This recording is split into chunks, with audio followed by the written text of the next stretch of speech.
حضرت حوا کو یہ اچھا نہیں لگ رہا تھا میں ننگی رہوں. ان دونوں نے جنت کے پتوں کو توڑ توڑ کر کے اپنے آپ کو ڈھانکنا شروع کر دیا. پتہ یہ چلا کہ آدم اور حوا نے اپنی اولاد کو یہ پیغام دیا کہ تم ننگے مت رہنا. ننگے رہنا یہ انسان کی پہچان نہیں ہے, یہ جانور کی پہچان ہے.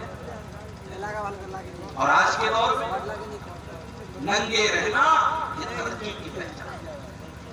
جو عورت جتنی ننگی رہتی ہے اس کو اتنا ترقی یافتہ, اتنا ماڈرن اور اتنا فیشنیبل مانا جاتا ہے. آج بڑے بڑے مقابلے ہوتے ہیں, دنیا کے خوبصورتی کے مقابلے ہوتے ہیں اور عورتوں کے بدن سے کپڑے نوچے جاتے ہیں, ان کو ننگا کیا جاتا ہے اور دنیا کو یہ بتایا جاتا ہے کہ جو عورت جتنی ننگی ہوگی اتنی وہ ترقی کرے گی. میرے پیارے ساتھیوں, ہمارے باپ آدم اور ہماری ماں حوا, ان کی جو اولاد ہے, جو انسان ہے, انہوں نے اپنی اولاد کو یہ پیغام دیا کہ ننگا رہنا یہ انسانیت نہیں ہے, تو حیوانیت ہے. جو انسان ہوگا وہ ننگا نہیں رہے گا, وہ اپنے سطر کو چھپائے گا, اپنی شرمگاہ کو چھپائے گا. حضرت آدم اور حوا نے جنت کے پتوں کو توڑ توڑ کر کے اپنے سطر کو ڈھانپنا شروع کر دیا. اللہ نے فرمایا الم انہکما ان تلکما الشجرۃ, اے آدم کیا میں نے منع نہیں کیا تھا, اے حوا کیا میں نے منع نہیں کیا تھا, میں نے تم کو بتایا تھا کہ تم اس پیڑ کے قریب نہ جانا, پھر بھی تم نے اس درخت کو کھا لیا. اب ہمارے باپ آدم نے اور ہماری ماں حوا نے اللہ کی بارگاہ میں توبہ کی. کیا توبہ کی؟ ایک کتاب آتی ہے فضائل اعمال, نام سنا ہے آپ نے فضائل اعمال کا؟ ہمارے بہت سارے بھائیوں کے یہاں فضائل اعمال کو باقاعدہ درس کے طور پر مسجدوں میں پڑھا جاتا ہے. قرآن پڑھنا اتنا ثواب کا کام نہیں ہے جتنے ثواب کا کام فضائل اعمال. فضائل اعمال کے اندر یہ لکھا ہوا ہے کہ جب حضرت آدم اور حضرت حوا سے غلطی ہوئی تو ان دونوں پریشان ہو گئے کہ ہم اللہ سے کیسے معافی مانگے, کیسے دعا کریں. تو ان دونوں نے اللہ کے یہاں لوح محفوظ پر دیکھا لا الہ الا اللہ اور محمد رسول اللہ لکھا ہوا ہے. وہ سمجھ گئے کہ محمد رسول اللہ جب لکھا ہوا ہے اس کا مطلب کہ کوئی بہت بڑی ہستی ہے. انہوں نے اللہ کے رسول کے وسیلے سے دعا مانگی اور ان کی دعا قبول ہو گئی. اور جب انہوں نے اللہ سے یہ کہا کہ اللہ تو محمد کے وسیلے سے ہماری توبہ کو قبول فرما لے, اللہ نے ان کی توبہ کو قبول کر لیا. کہاں لکھا ہوا ہے؟ فضائل اعمال میں. لیکن میرے پیارے ساتھیوں, قرآن کیا کہتا ہے؟ قرآن یہ کہتا ہے کہ آدم اور حوا نے اللہ کی بارگاہ میں یہ دعا کی ربنا ظلمنا انفسنا وَإِن لَّمْ تَغْفِرْ لَنَا وَتَرْحَمْنَا لَنَكُونَنَّ مِنَ الْخَاسِرِينَ. اے اللہ, اے ہمارے پروردگار, ہم نے یہ گناہ کر کے, ہم نے یہ خطا کر کے, ہم نے یہ غلطی کر کے اپنی جان کے اوپر ظلم کیا ہے, ہم نے اپنے اوپر اتیاچار کیا ہے. وَإِن لَّمْ تَغْفِرْ لَنَا, اور اگر تو نے ہم کو معاف نہیں کیا, وَتَرْحَمْنَا, اور اگر تو نے ہم پر رحم نہیں کیا, لَنَكُونَنَّ مِنَ الْخَاسِرِينَ, تو اے اللہ ہم بہت بڑے نقصان اٹھانے والوں میں سے ہو جائیں گے, ہم بہت بڑے خسارہ اٹھانے والوں میں سے ہو جائیں گے. قرآن تو یہ دعا بتا رہا ہے. اور فضائل اعمال کے اندر کیا لکھا ہے کہ اللہ کے پیارے نبی کے وسیلے سے دعا مانگی گئی.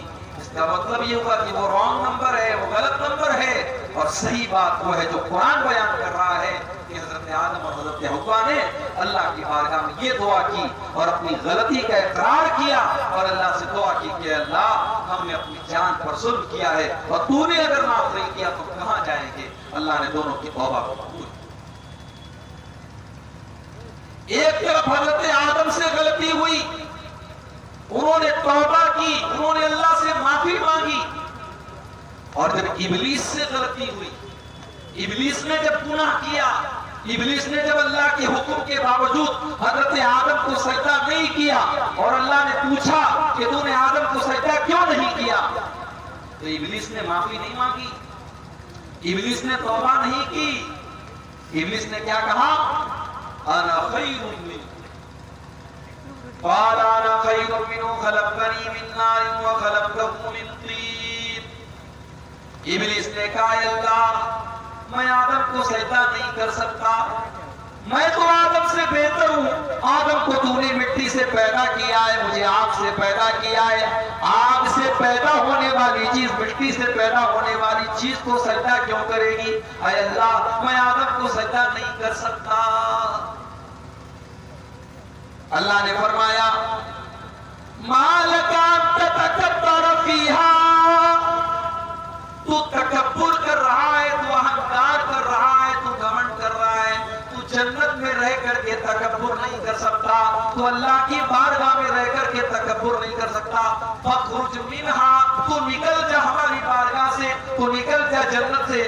اللہ نے ابلیس کو جنت سے نکال دیا اور قیامت تک کے لیے ابلیس کو شیطان بنا دیا، لعنتی بنا دیا. تو گناہ شیطان نے بھی کیا اور غلطی آدم سے بھی ہوئی، مگر شیطان اپنے گناہ کے اوپر ڈٹا رہا اور آدم نے توبہ کی. تو ہم آدم کی اولاد ہیں میرے بھائیوں، ہمیں توبہ کرنی چاہیے، ہمیں اللہ سے معافی مانگنی.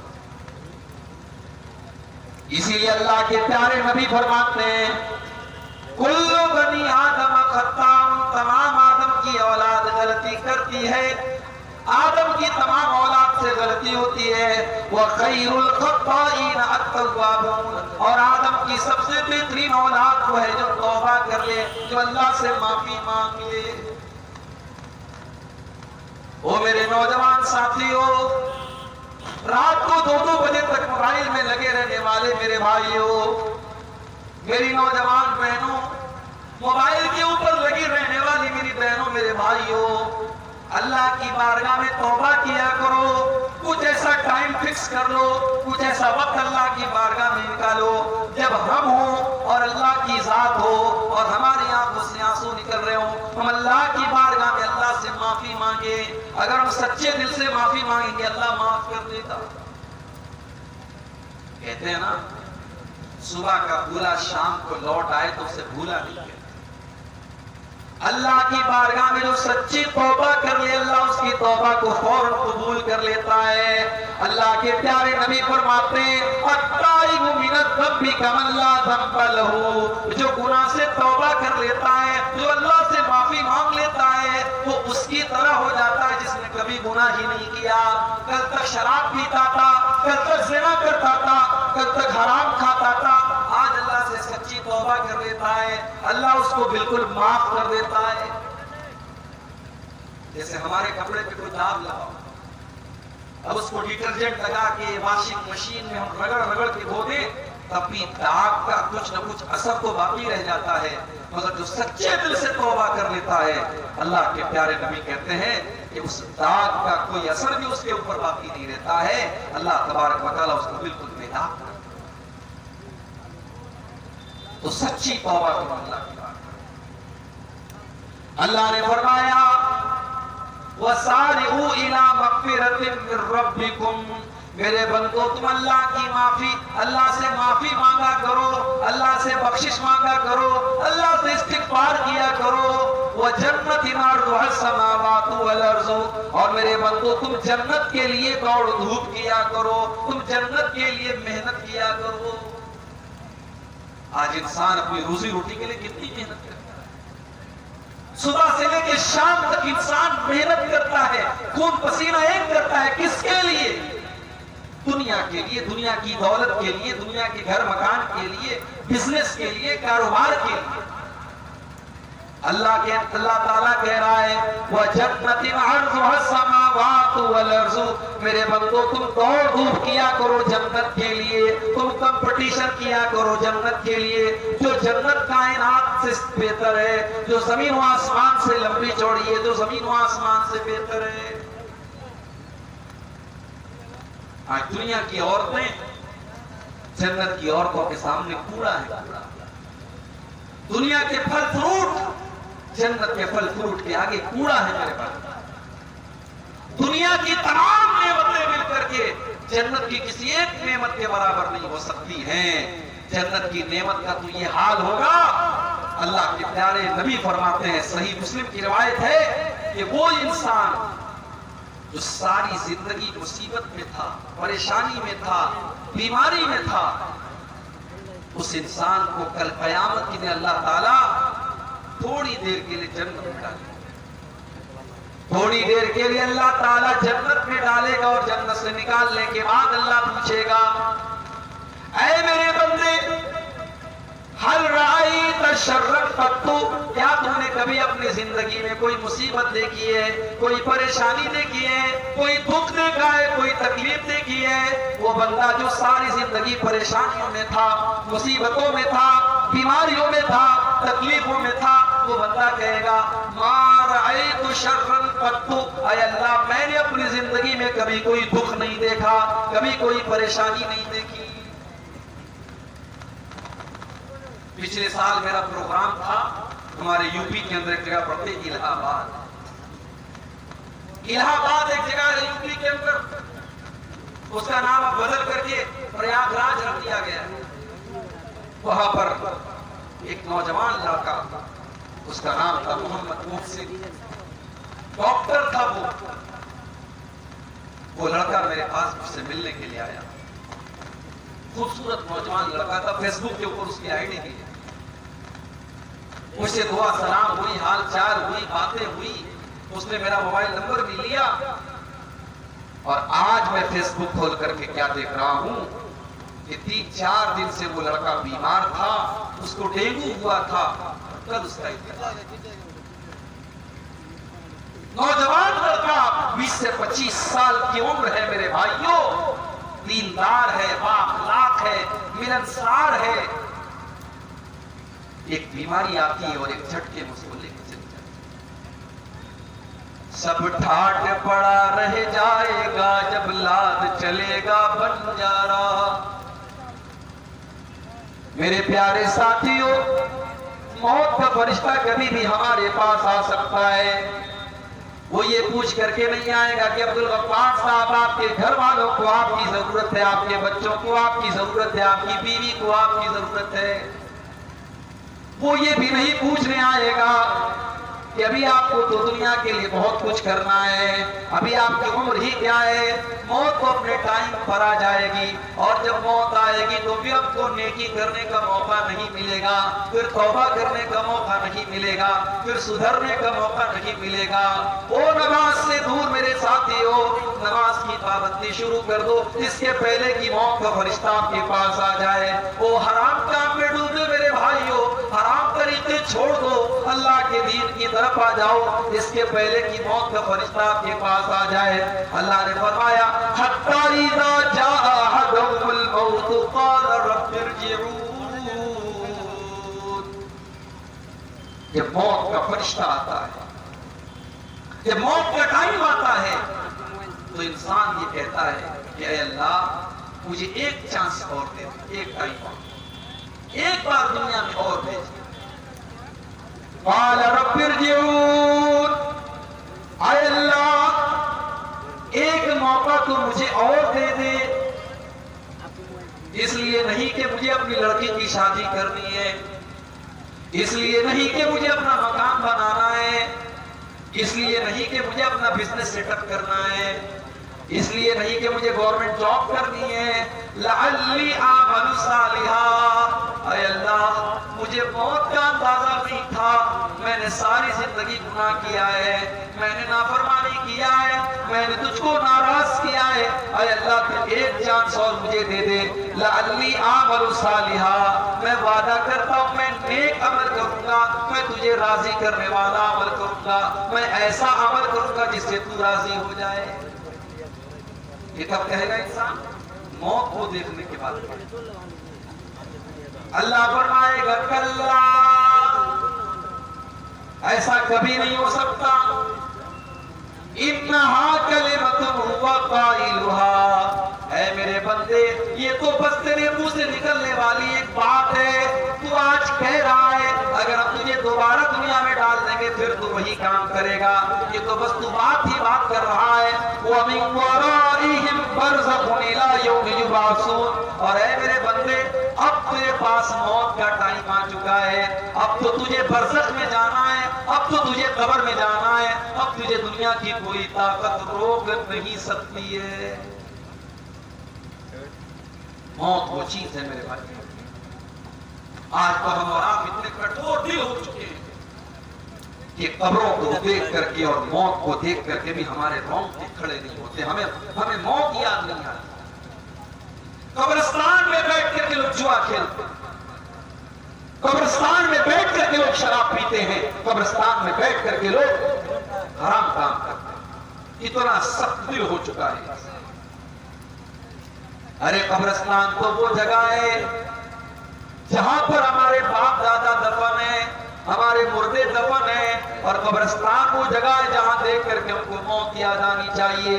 اللہ کے نبی کہا کرتے تھے, او لوگوں میں نے تم کو قبرستان جانے سے منع کیا تھا, میں نے تم کو قبروں کی زیارت سے منع کیا تھا, لیکن تم قبروں کی زیارت کیا کرو, تم قبرستان جایا کرو.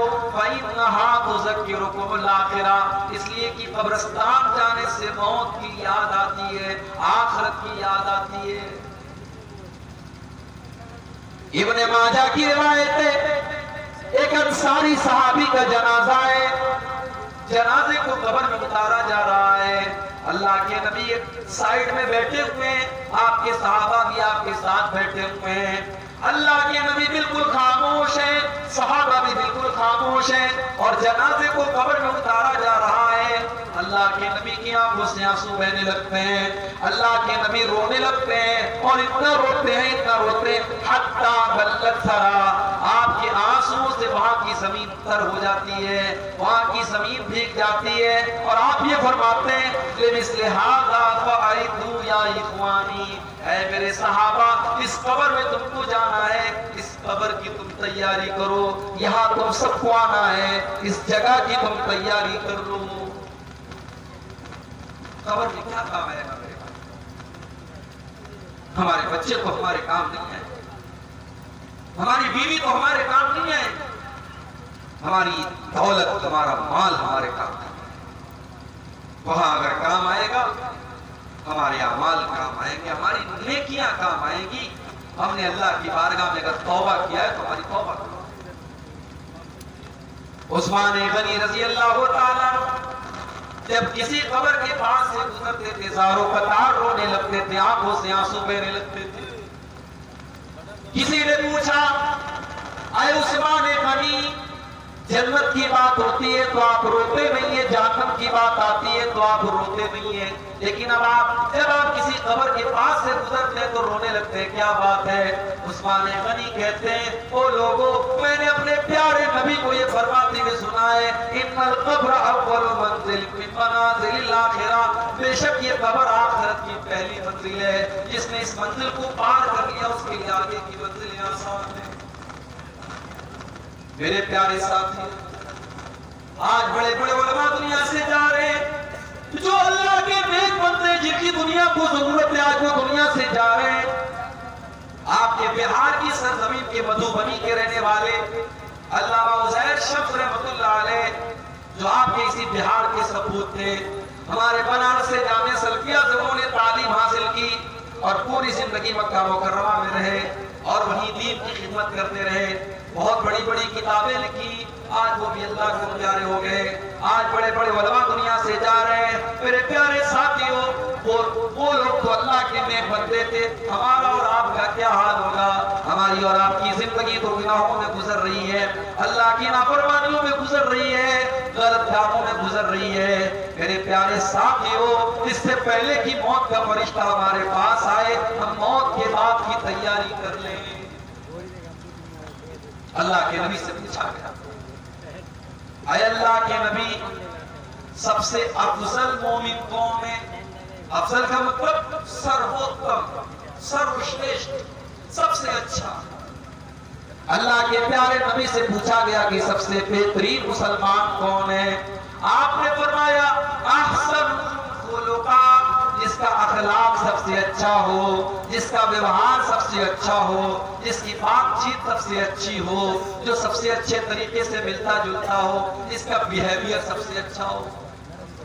پھر پوچھا گیا وَأَيُّ الْمُؤْمِنِينَ أَقْيَسُ، اے اللہ کے نبی سب سے بدھیمان کون ہے، سب سے عقل مند کون ہے، سب سے چتر کون ہے، سب سے چالاک کون ہے؟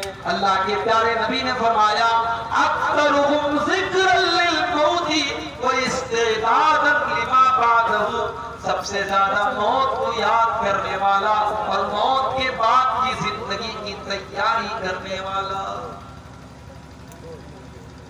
آج ہم موت کو یاد نہیں کرتے، وہ موت جو ہمیں ہمارا انجام یاد دلاتی ہے۔ میرے پیارے ساتھیو، ذرا اپنے نبی کی موت کا ٹائم یاد کرو۔ سوموار کے دن اللہ کے نبی کا انتقال ہوتا ہے، جمعرات کا دن ہے، ظہر کی نماز کا ٹائم ہے۔ اللہ کے نبی کمزوری محسوس کر رہے ہیں۔ آپ صحابہ سے کہتے ہیں کہ 7 الگ الگ کنویں کا پانی لایا جائے۔ 7 الگ الگ کنویں کا پانی لایا جاتا ہے اور اللہ کے پیارے نبی اس سے نہاتے ہیں، اس سے غسل کرتے ہیں۔ اس کے بعد آپ اپنے سر کے اوپر ایک سفید پٹی باندھتے ہیں، ایک وائٹ کلر کی پٹی آپ باندھتے ہیں اور آپ مسجد میں آتے ہیں، ظہر کی نماز پڑھاتے ہیں اور آپ منبر پر کھڑے ہوتے ہیں اور آپ اپنے صحابہ سے کہتے ہیں او لوگو انا شہید علیکم، کل قیامت کے دن میں تمہارے بارے میں گواہی دوں گا، وَأَنَا فَرْتٌ لَكُمْ، اور میں قیامت کے دن تم سے آگے آگے رہوں گا، وَإِنَّ مَوْعِدَكُمُ الْحَوْضُ، اور اے میری امت کے لوگوں تم سے ملاقات حوض کوثر پر ہوگی، وَلَا أَخْشَىٰ عَلَيْكُمْ أَن تُشْرِكُوا، اے میرے صحابہ مجھے اس بات کا ڈر نہیں ہے کہ تم میرے بعد شرک کرنے لگو گے، وَلَكِنْ أَخَافُ عَلَيْكُمْ أَن تُبْسَطَ عَلَيْكُمُ الدُّنْيَا، مجھے ڈر ہے تو اس بات کا ڈر ہے کہیں تم دنیا کے فتنے میں نہ پڑ جاؤ، کہیں دنیا کی رنگینیوں میں نہ پڑ جاؤ، کہیں دنیا کی آزمائش میں نہ پڑ جاؤ۔ یہ جمعرات کا دن آخری نماز جو اللہ کے نبی نے پڑھائی تھی، مغرب کی نماز آپ نے پڑھائی تھی جمعرات۔ عشاء کی نماز کا ٹائم آیا، حضرت بلال آئے، اے اللہ کے نبی نماز کا ٹائم ہو چکا ہے، لوگ آپ کا انتظار کر رہے ہیں۔ اللہ کے نبی نے پانی منگوایا، غسل کیا اور غسل کرنے کے بعد آپ جب کھڑے ہونے لگے، حدیث کے الفاظ ہیں آپ بے ہوش ہو کر کے گر گئے۔ ہوش آیا، آپ نے پوچھا کہ کیا نماز ہو گئی؟ نہیں ہے اللہ کے نبی نماز ابھی نہیں ہوئی ہے، لوگ آپ کا انتظار کر رہے ہیں۔ آپ نے پھر پانی منگوایا، پھر آپ نے غسل کیا، پھر آپ جب اٹھنے کی کوشش کرنے لگے، چکر آ گیا، غشی آ گئی، پھر آپ بے ہوش ہو کر کے گر پڑے۔ 3 بار ایسا ہوا، 3 بار ایسا ہوا، اللہ کے نبی بے ہوش ہو کر کے گرتے چلے۔ جب آپ یہ سمجھ گئے کہ اب آپ نماز پڑھانے کی طاقت آپ کے بدن کے اندر، آپ کی باڈی کے اندر نہیں ہے، آپ نے صحابہ سے کہا کہ وہ لوگوں جاؤ ابو بکر صدیق سے کہو وہ لوگوں کو نماز پڑھائے۔ آپ کی زندگی میں 17 ٹائم کی نمازیں ابو بکر صدیق نے پڑھائی، آپ مسجد میں جانے کی اور نماز پڑھانے کی طاقت آپ کے اندر باقی نہیں بچی۔ وہ لوگوں، وہ نبی جو ہم سب کے نبی تھے، جو رحمت للعالمین تھے، جو اپنی جان سے زیادہ ہم کو پیارے ہیں، اس نبی کے آخری ٹائم کو ذرا یاد کرو۔ جمعہ کا دن آیا، اللہ کے نبی مسجد میں آتے ہیں، خطبہ دیتے ہیں اور خطبے میں آپ یہ کہتے ہیں کہ وہ لوگوں، اللہ نے اپنے ایک بندے کو یہ اختیار دیا تھا، اپنے بندے کو یہ چوائس دی تھی کہ چاہے تو وہ بندہ دنیا کی نعمتوں کو لے لے اور چاہے تو وہ اللہ کے پاس چلا جائے۔ اللہ کے اس بندے نے اللہ کے پاس چلے جانے کی آپشن کو قبول کر لیا اور اللہ کے پاس جانے کے لیے تیار ہو گیا۔ ابھی اللہ کے نبی نے اتنا ہی بیان کیا تھا، ابو بکر صدیق رضی اللہ تعالیٰ عنہ رونے لگے اور آنکھوں سے آنسو بہنے لگے اور کہنے لگے فدیناک بآبائنا وامہاتنا، اے اللہ کے نبی ہمارے ماں باپ آپ کے اوپر قربان ہو جائیں، اے اللہ کے نبی ہمارے ماں باپ آپ کے اوپر قربان ہو جائیں۔ صحابہ کہتے ہیں ہمیں بڑی حیرت ہے کہ اللہ کے نبی تو ایک عام بات کر رہے ہیں، یہ بار بار کیوں حضرت ابو بکر رو کیوں رہے ہیں؟ آواز صحیح نہیں ہے۔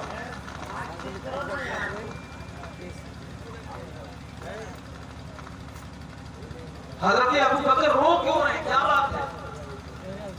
صحابہ کہتے ہیں ہم کو بعد میں یہ احساس ہوا، ہم کو بعد میں یہ پتہ چلا کہ اللہ کے پیارے نبی تو اپنے ہی بارے میں یہ بات کہہ رہے تھے کہ اللہ تعالیٰ نے مجھ کو یہ آپشن دیا ہے کہ چاہوں تو میں دنیا میں کچھ اور دن تک زندہ رہوں، اور چاہوں تو میں اللہ کے پاس چلا جاؤں، اور اللہ کے نبی نے اللہ کے پاس جانے کو قبول کر لیا اور اللہ کے پاس جانے کو تیار ہو گئے۔ اپنے اسی خطبے میں آپ نے فرمایا کہ اگر میں دنیا میں کسی کو اپنا خلیل بناتا تو ابو بکر کو بناتا، لیکن میرا خلیل تو اللہ ہے، میرا سب سے خاص دوست تو اللہ ہے۔ ہاں، اسلام نے جو دوستی ابو بکر کے ساتھ رکھی ہے وہ دوستی برقرار رہے گی، لیکن میرا خلیل تو اللہ ہے، میرا دوست تو اللہ ہے۔ اس کے بعد آپ نے فرمایا مسجد کے اندر جتنے لوگوں کے دروازے ہیں سب کے دروازوں کو بند کر دیا جائے، سوائے ابو بکر کے۔ ابو بکر کا دروازہ بند نہ کیا جائے، ابو بکر کا دروازہ کھولے رکھا جائے۔ آپ نے فرمایا سب سے زیادہ میرے اوپر اگر کسی کا احسان ہے تو ابو بکر صدیق کا احسان ہے، اس نے اپنے مال سے میرا ساتھ دیا، اس نے اپنی جان سے میرا ساتھ دیا۔ یہ آخری خطبہ تھا اللہ کے پیارے، سنیچر کا دن آیا، سوموار کے دن آپ کا انتقال ہوا، سنیچر کا دن آیا۔ آپ بے قرار ہیں، بے چین ہیں، بار بار چادر کو پھینک رہے ہیں، اوڑھ رہے ہیں، پھینک رہے ہیں۔ آپ نے اسی حالت میں سوموار کے دن آپ کا انتقال ہو رہا ہے، سنیچر کا دن آیا، آپ بستر پہ لیٹے ہوئے بے چین ہیں، بے قرار ہیں، بار بار اپنی چادر کو پھینک رہے ہیں، اوڑھ رہے ہیں، پھینک رہے ہیں۔ اسی بے قراری کے عالم میں اللہ کے پیارے نبی فرماتے ہیں لعن اللہ الیہود والنصارى اتخذوا قبور انبیائہم مساجد۔ اللہ کی لعنت ہو یہود و نصارہ کے اوپر، انہوں نے اپنے نبیوں کی قبروں کو سجدہ بنا لیا، انہوں نے اپنے نبیوں کی قبروں کو مسجد بنا لیا۔ اللہ کے نبی اپنے امت کو بتا رہے تھے کہ وہ لوگوں میرے انتقال کے بعد میری قبر کے اوپر تم کوئی ایسا کام مت کرنا، میری قبر پر کوئی میلہ ٹھیلا نہ لگانا، میری قبر کے اوپر تم کوئی عرس مت کرنا، میری قبر پر تم آ کر کے سجدے مت کرنا، جو کام یہود و نصارہ نے کیا تھا وہ کام تم میری قبر پہ مت کرنا۔ میرے پیارے ساتھیوں، آج امت کو نبی کی محبت تو یاد ہے، نبی کی پیدائش تو یاد ہے، اور نبی کی پیدائش کے نام پر جشن تو یاد ہے، مگر آج امت کو اپنے نبی کی یہ وصیت یاد نہیں ہے۔ آج امت کا ایک بڑا طبقہ قبر پرستی میں مبتلا ہے، آج قبروں کے اوپر سجدہ کیا جا رہا ہے، آج مزاروں کے اوپر سجدہ کیا جا رہا ہے، آج گلے میں تعویذ پہنا جا رہا ہے، آج ہاتھوں میں تعویذ پہنا جا رہا ہے۔ جس کام سے اللہ کے نبی نے اپنے آخری ٹائم منع کیا تھا اس کام کو آج کرتے ہیں۔ میرے پیارے ساتھیوں، وہ نبی جب دنیا سے گئے، آخری دن ہے آپ کی زندگی کا، سوموار کے دن آپ کا انتقال ہوتا ہے، اور اتوار کے دن رات میں جو چراغ آپ کے گھر پہ جلتا ہے اس چراغ کا تیل بھی پڑوسی سے ادھار لیا جاتا ہے۔ اس نبی نے اپنے لیے کچھ نہیں، کوئی پراپرٹی نہیں بنائی، کوئی مکان نہیں بنایا، کوئی دولت اکٹھا نہیں کی۔ اس نبی نے پوری زندگی کو اللہ کے دین کے لیے لگا دیا۔ اس نبی کی زندگی کا ایک ہی مقصد ہے کہ لوگ اسلام لے آئے، لوگ ایمان لے آئے، لوگ توحید پر آ جائے۔ اللہ نے قرآن میں فرمایا فَلَعَلَّ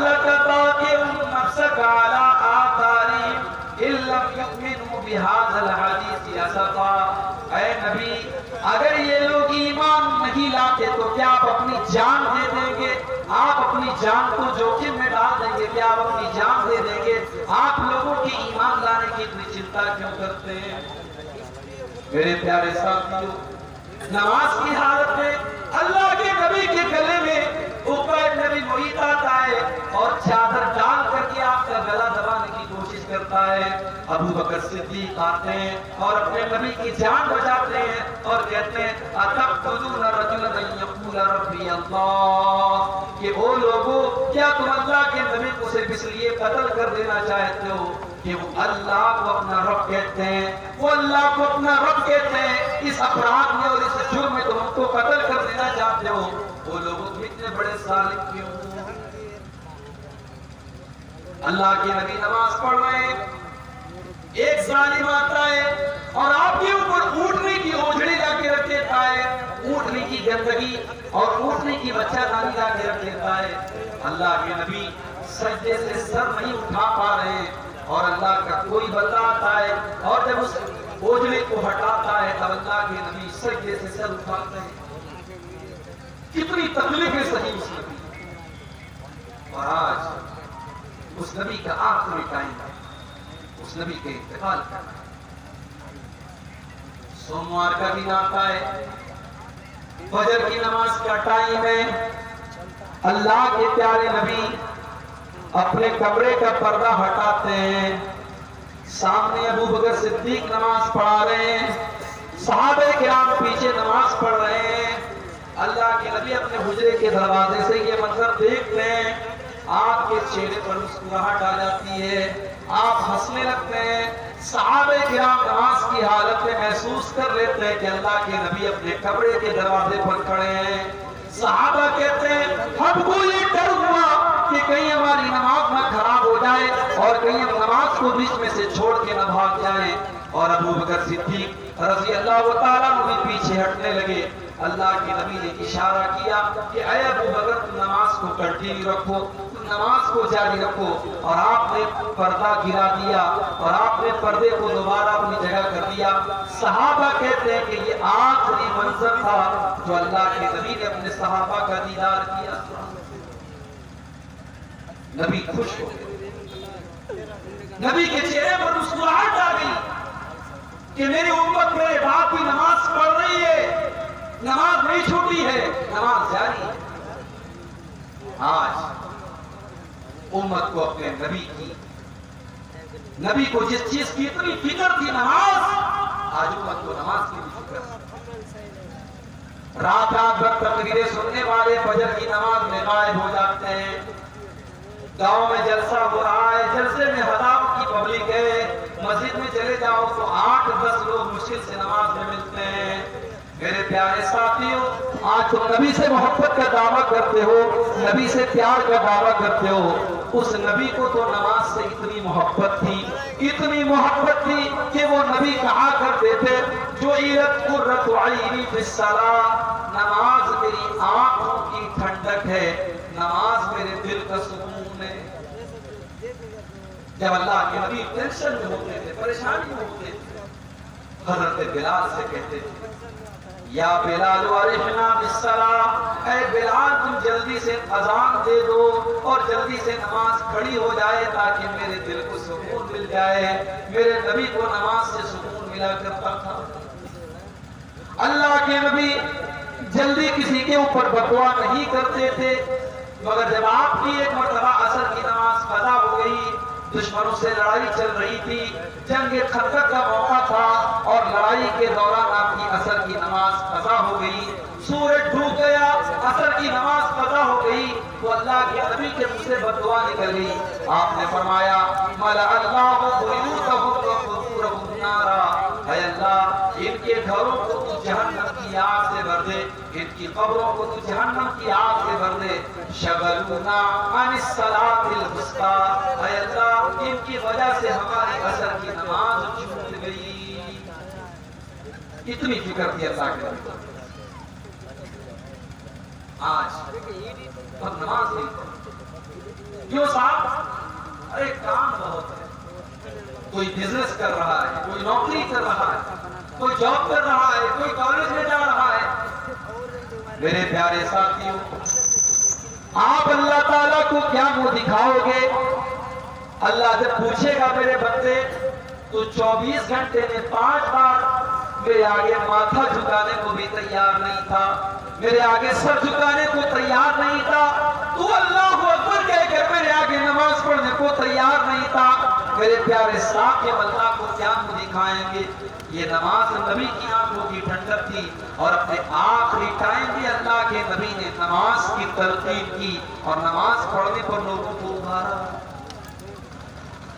آپ کی بیوی حضرت ام حبیبہ رضی اللہ تعالیٰ عنہ کہتی کہ جب اللہ کے نبی کا آخری ٹائم تھا، آپ کی زبان سے الفاظ نہیں نکل رہے تھے، آپ بے قرار تھے، بے چین تھے، تڑپ رہے تھے آپ، اس حالت میں اللہ کے نبی کی زبان سے کچھ الفاظ نکل رہے تھے۔ میں نے غور سے کان لگایا کہ سنوں اللہ کے نبی کیا کہہ رہے ہیں، تو اللہ کے نبی کی زبان سے الفاظ نکل رہے تھے، الصلاۃ الصلاۃ وما ملکت ایمانکم، او لوگوں تم نماز کی پابندی کرنا، او لوگوں تم نماز کی پابندی کرنا، اپنے غلاموں کا خیال کرنا، اپنی لونڈیوں کا خیال رکھنا، اپنے نوکروں کا خیال رکھنا۔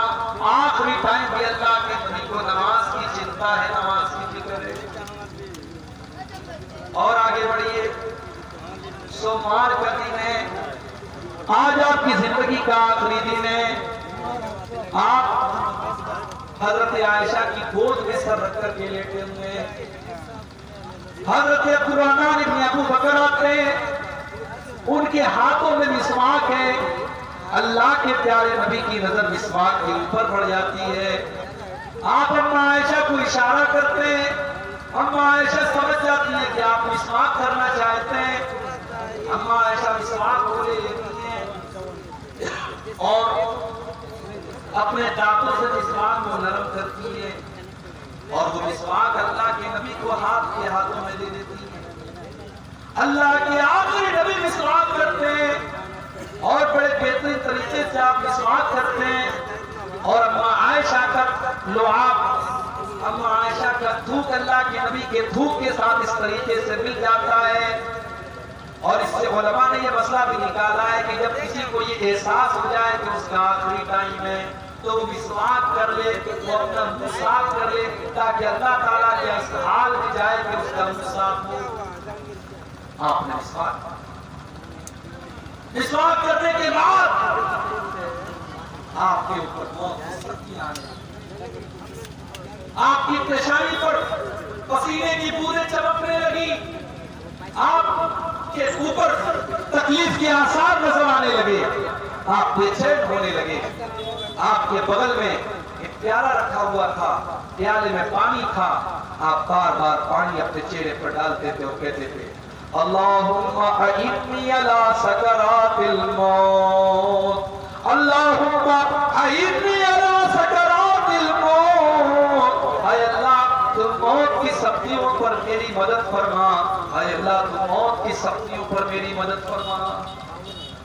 اما عائشہ فرماتی ہیں اس کے پہلے میں موت کی سختیوں کو ناپسند کرتی تھی، مگر جب میں نے اپنے نبی کے اوپر بھی موت کی سختیاں دیکھی تو اس کے بعد میں سمجھ گئی کہ موت کی سختیاں تو کسی کے اوپر بھی آ سکتی، اللہ کے نبی کے اوپر بھی موت کی سختیاں۔ میرے پیارے ساتھیوں، آپ نے آسمان کی طرف اپنے ہاتھ اٹھائے اور آپ نے فرمایا اللہم اغفر لی وارحمنی، اے اللہ تو مجھے معاف فرما دے، اے اللہ تو میرے اوپر رحم فرما۔ اس کے بعد آپ نے فرمایا اللہم الحقنی بالرفیق الاعلی، اللہم الحقنی بالرفیق الاعلی، اللہم الحقنی بالرفیق الاعلی، اے اللہ تو رفیق اعلیٰ کے ساتھ مجھے ملا دے، تو اپنے نبیوں کے ساتھ مجھے ملا دے، تو اپنے نیک بندوں میں مجھے ملا دے۔ اتنا کہنے کے بعد اللہ کے نبی کا ہاتھ دھیرے